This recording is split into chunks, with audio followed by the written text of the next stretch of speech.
I grew up knowing Lucas, mostly from a distance.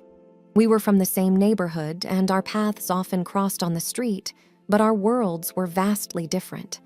I came from a simple family. We didn't have much, but we had each other. Lucas, on the other hand, was part of the well-known Grayson family, who owned the largest company in town.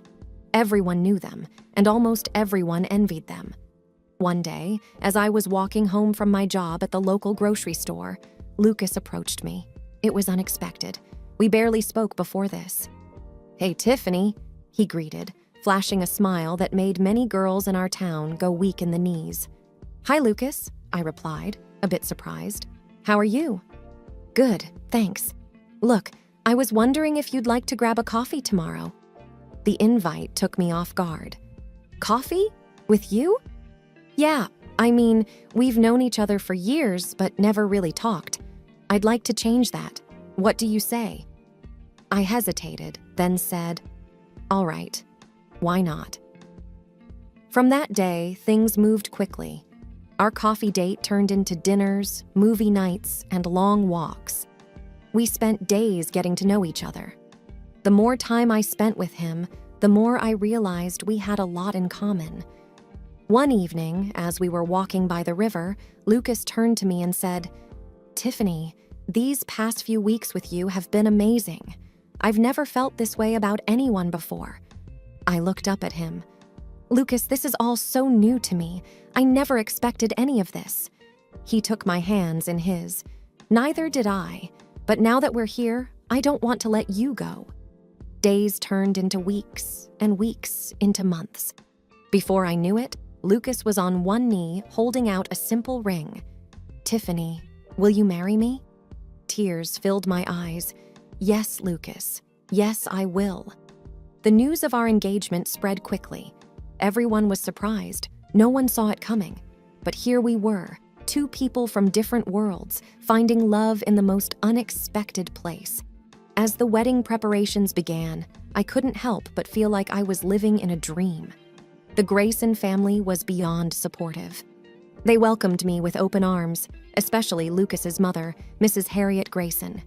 She was thrilled about our union and took charge of most of the wedding arrangements. "Tiffany," she said to me one day, "I want you to have the best wedding. You're going to be a Grayson now." "Thank you, Mrs. Grayson. I never imagined any of this," I replied, overwhelmed. "You deserve it, dear.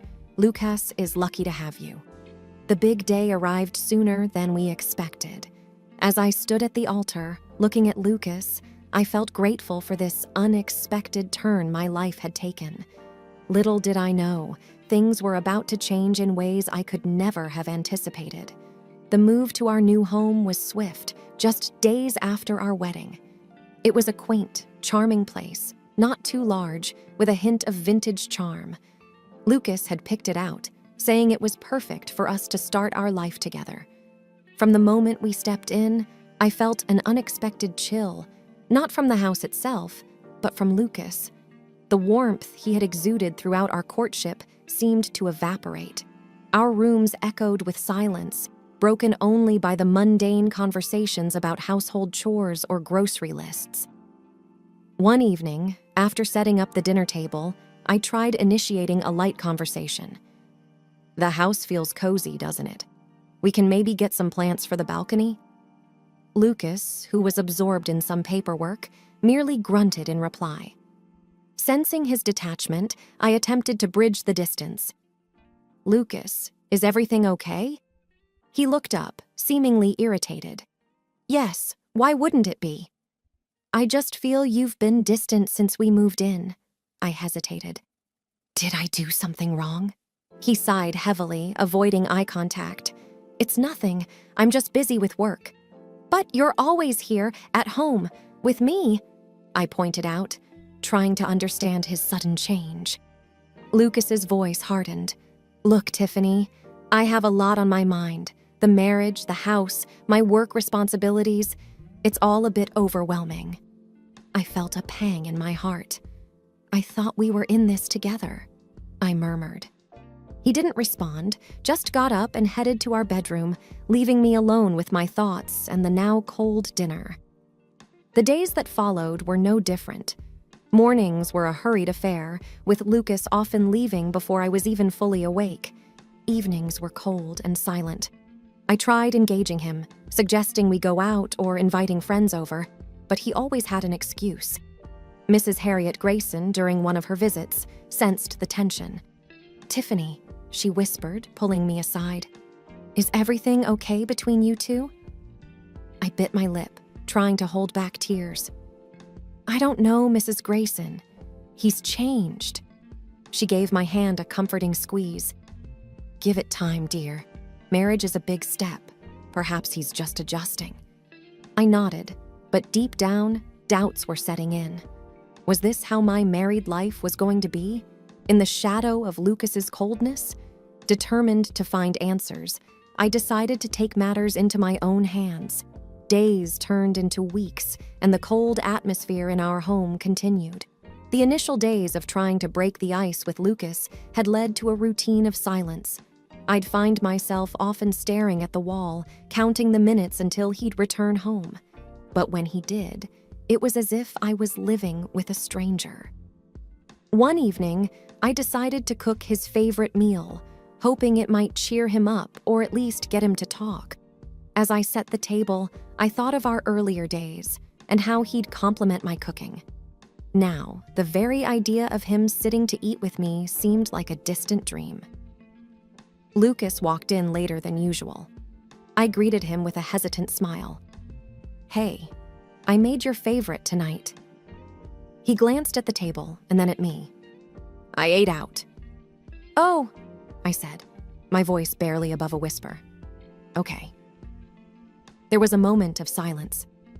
"Lucas," I started, my voice firm, "we need to talk." He sighed, running a hand through his hair. "Not now, Tiffany." "When then? You've been distant for weeks. I don't even know what's going on in your life anymore." Lucas looked at me, his face expressionless. "It's just work. There's a lot of pressure." I nodded slowly. "But we used to talk, Lucas. We used to share. Now I feel like I'm living with a ghost." Lucas looked away, not meeting my eyes. "I need some space, Tiffany." The words felt like a blow. I took a deep breath, trying to keep my emotions in check. "Space? We live together, Lucas. We're married. If there's a problem, we should be facing it together." He didn't reply, just turned and headed towards our bedroom, leaving me standing there, lost and confused. The next morning, I woke up to find him already gone. The bed was neatly made, and a note lay on the pillow next to mine. "Had to leave early. Don't wait up." Days passed, and the pattern continued. Lucas would leave early and return late, often after I'd gone to bed. We became like two ships passing in the night, with barely any interaction.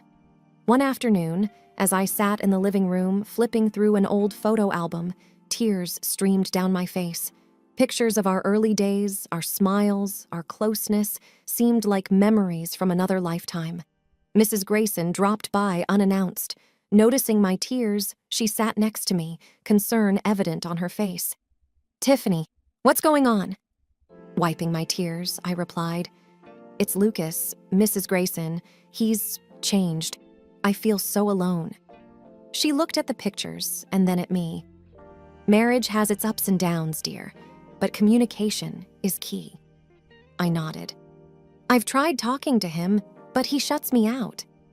Mrs. Grayson patted my hand gently. "Then maybe it's time to take a different approach. Find out what's really bothering him." Taking a deep breath, I nodded. "You're right. I need to get to the bottom of this." Determined to uncover the mystery behind Lucas's behavior, I decided it was time to take matters into my own hands. The nights were the hardest. Alone in the vast mansion, I'd often find myself waiting for Lucas to walk through the door. But more often than not, the ticking of the clock was the only sound that kept me company. One evening, after yet another night alone, desperation took over. I decided to call Mrs. Grayson. Perhaps she knew something I didn't. Maybe she could talk some sense into Lucas. "Mrs. Grayson, I started hesitantly when she picked up the phone. "It's Tiffany. I was hoping to speak with you about Lucas." There was a brief pause, then in a softer tone, she replied, "Oh, Tiffany, what's the matter?" Taking a deep breath, I confessed, "Lucas hasn't been coming home. He's hardly ever here, and I don't know what to do." To my surprise, her tone shifted instantly. "Tiffany, my son has responsibilities, bigger than you might understand. He's managing a massive company, trying to maintain our family's legacy." Stammering, I tried to explain. "I understand, but he doesn't come home. At all. Nights are so lonely." Mrs. Grayson's voice hardened. "You knew what you were getting into when you married him. You need to adjust and be grateful for the life he's providing you." Tears filled my eyes. "I just want our marriage to be how I imagined." There was a cold silence.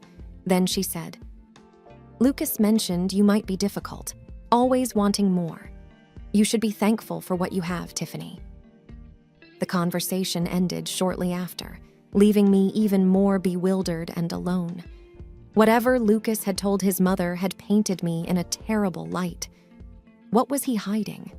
Why was he driving this wedge between his family and me? It was clear that I needed answers, and I was determined to find them.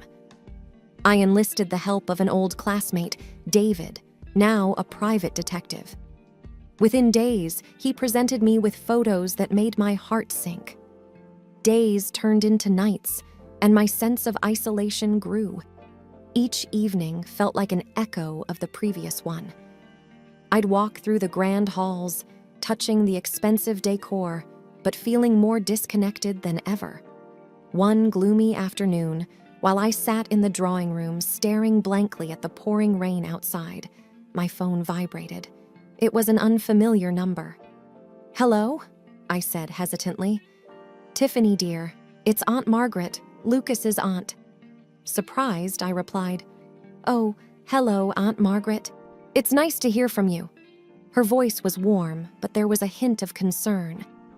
"I just wanted to check in and see how you were feeling, dear. It's been so long since our last chat." I was puzzled. "I'm fine, thank you. Why do you ask?" She hesitated, then said, "Well, Lucas mentioned you'd been struggling lately. He said you'd been having a tough time adjusting and dealing with some personal health issues?" I blinked in confusion. "Health issues?" Aunt Margaret continued.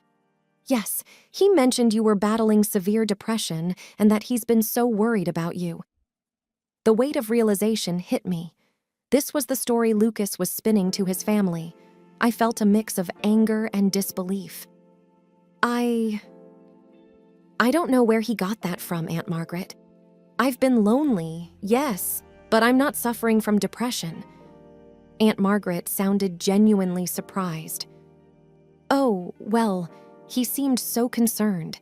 He even said he was getting you the best treatment and medications." My mind raced. Not only had Lucas been lying about his whereabouts, but he'd also been crafting an elaborate tale about my supposed condition to his family. Trying to keep my composure, I said, "Thank you for your concern, Aunt Margaret. I'll have to talk to Lucas about this." Before we ended the call, she added, "Well, since you're feeling better, I'd love for you to come to my birthday celebration next week. I'm inviting close family, and it would be lovely to see you." "Of course," I replied, trying to mask the turmoil inside me. "I'd love to." Once the call ended, my emotions were a whirlwind. Lucas's deceit ran deeper than I'd imagined. But Aunt Margaret's invitation gave me an idea. It would be the perfect place to confront him, surrounded by the very family he'd lied to. As I pondered my next moves, I felt a newfound determination. Lucas had woven a web of lies, but I was ready to expose the truth. The festive atmosphere of Aunt Margaret's birthday celebration was in full swing when I decided it was time. As guests laughed and chatted, I took a deep breath, preparing myself for the confrontation. Lucas stood amidst a group, laughing at some joke, appearing to be the perfect son and husband. I approached him, my hands clutching the jars of medication, each one empty. The murmurs of the gathering dimmed as all eyes turned to us. With every step, my resolve hardened. "Lucas," I said, my voice loud enough to command the attention of the room. I placed the medicine jars in front of him, their labels glaringly evident. He glanced at them, his laughter fading, confusion clouding his eyes. "What's this?" he asked, his tone flippant. "These are the medications I'm supposedly on," I responded. "The ones you've been telling everyone you've been buying for me." He stared at them, genuinely puzzled. "Why are you showing me these?" He picked up one jar, examining it before carelessly tossing it onto the floor. "This," I said, pointing at the shattered jar, "is how much you know about my so-called illness. You can't even recognize the medication you claim to buy for me." Whispers swept through the room as realization dawned on the guests. The air grew thick with tension. Lucas's face drained of color. I don't know what you're talking about," he stammered, but his eyes betrayed his panic. Aunt Margaret stepped forward, her face a mask of shock and anger. "Lucas, is this true?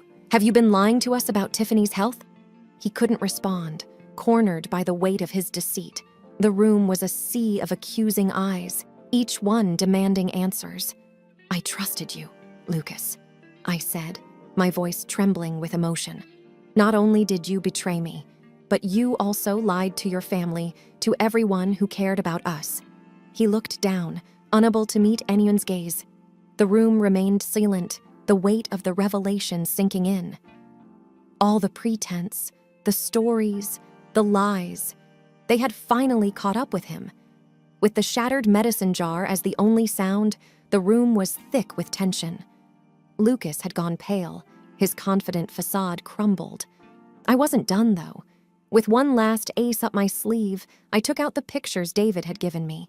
Pictures that showed Lucas with a woman who wasn't me.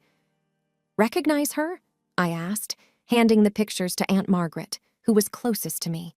She looked at them, her eyes widening with recognition and dismay. "Oh no, Lucas, not her," she murmured, more to herself than to anyone else.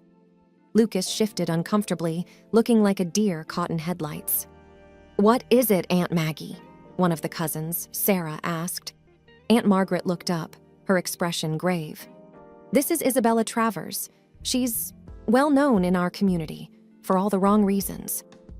I felt a chill.